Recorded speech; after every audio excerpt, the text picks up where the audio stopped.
going, everybody? So we have a fun review today as we're talking Captain America Brave New World, our first official MCU entry of 2025, one that has definitely had a lot of hot topic discussions around it, whether it be good or bad. Personally, for me, I was intrigued by the movie. Of course, there's a little bit of bias in there, as I am a fan of Sam Wilson, but I still wanted to try my best to go into this with an open mind, mildly hopeful that Sam's first outing as Captain America wouldn't be a complete letdown or anything. Now that Sam Wilson is the new Captain America, he finds himself in the middle of an international incident and must discover the motive behind a nefarious global plan. Despite a lot of my initial concerns going into Brave New World, there is a lot to appreciate with this movie as an MCU fan. Totally, I really appreciated the approach here in attempting to go more so for the vibes of several of the other previous early entries in the MCU, even the Captain America films, particularly the Winter Soldier, when it comes to the intensity, grit, and a more grounded approach balancing the political angles. For all of the MCU fans out there that enjoyed that era of the MCU with the espionage vibe, there are some solid scenes here with Sam having to uncover the truth behind certain things that happen while countries are vying for control of adamantium. Some of the more political aspects to the story are very surface level. However, most of the other things thematically within the story are solid and entertaining amongst the blockbuster superhero elements Marvel fans come to these movies for. One of those major elements being the action spectacle of it all, which for the most part in Brave New World I thought was pretty fun. Sam's Captain America has a much different arsenal compared to Steve Rogers. Those differences allow for a different variety of cool action set pieces. The ones that were most cool to me was his usage of his wings in combat and their different uses depending on if he's fighting foes on the ground, and how awesome the combat looks in these aerial sequences. All the different upgrades to Sam's suit in between the Falcon and the Winter Soldier and Brave New World make him far more versatile.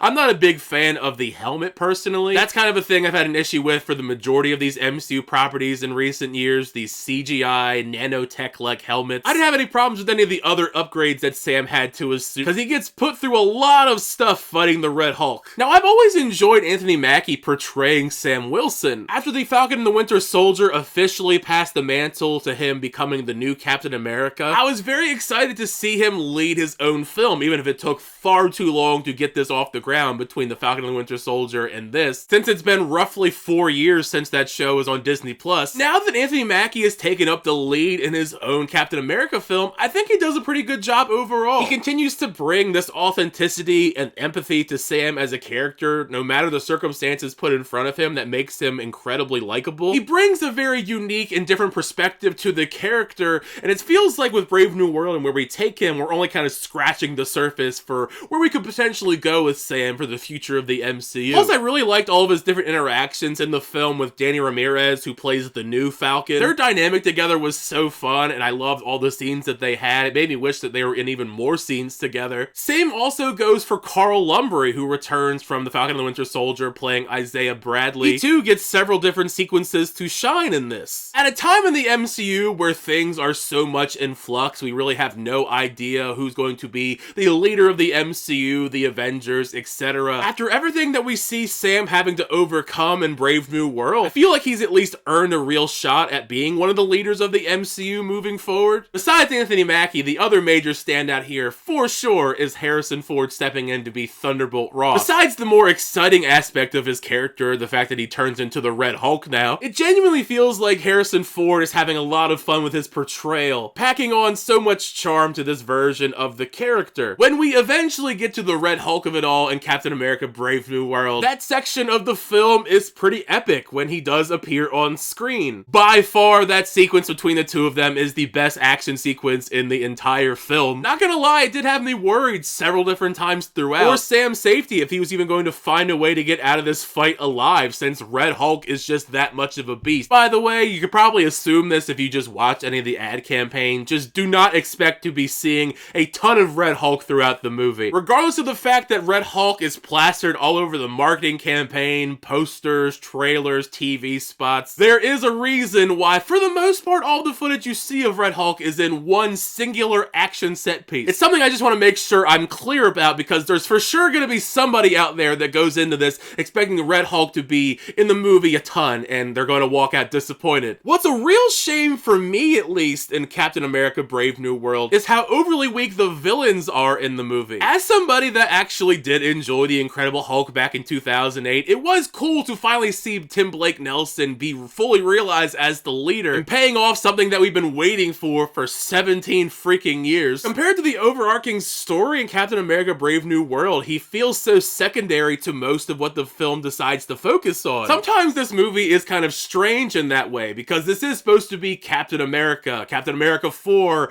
but most of the stuff in this focuses around Hulk-related characters like the leader, Ross, Betty Ross, while also throwing in a little bit of Eternals as we finally address the damn Celestial that's in the ocean. Thankfully, we don't have to hear everyone talk about that ever again on the internet, how they still have not addressed it since Eternals. A lot of my issues pertaining to the film for sure could fall on the alleged reshoots that this movie had, the fact that they scrapped a whole bunch of it and then they reshot and rewrote so many different things. There for sure are certain moments throughout the film where you can definitely see sequences that felt like they were rewritten or reshot, and they tried to Frankenstein it all together to make sense, including stuff revolving around the character of Sabra, who was pretty lame regardless, but also in how they incorporate Giancarlo Esposito's character into the story. Don't get me wrong, I do think his addition to the story is pretty cool, but you definitely can tell his part in the story was added far later on in the production. Basically, the plot as it goes along loses some focus, attempting to balance out all the different elements it introduced, and in turn making some parts of the movie feel kind of disjointed. Overall, Captain America Brave New World is a solid but not mind-blowing new addition to the MCU. It effectively launches Sam Wilson's era as Captain America with a serviceable political thriller that stumbles in a few sections, but the highs for sure outweigh the lows. This certainly isn't a movie I left feeling like the MCU is back, but it's also not an experience where I left feeling like the MCU is over, it's dead. The potential certainly is here to build upon. I mean, to be fair, the first Captain America movie wasn't a mind-blowing masterpiece either. The sequels got better and better, so I can only hope as we get more sequels with Sam Wilson in the forefront as Captain America, he will also have that trajectory. Plus, there is a post-credits scene in Captain America Brave New World. It's just fine. It's just another post-credits scene that's setting up things for the future that we have no idea if it's gonna pay off or not in the end. Would you get a chance to check out Captain America Brave New World though? Make sure you share your thoughts down below. What'd you think of the film? Did you like the film? Did you not like the film? Thank you guys. As always, check out videos. I always do appreciate it. Make sure you like on the video and also subscribe to the channel to update reviews, reactions, unboxings, and more. Until next time, I'll see you guys later.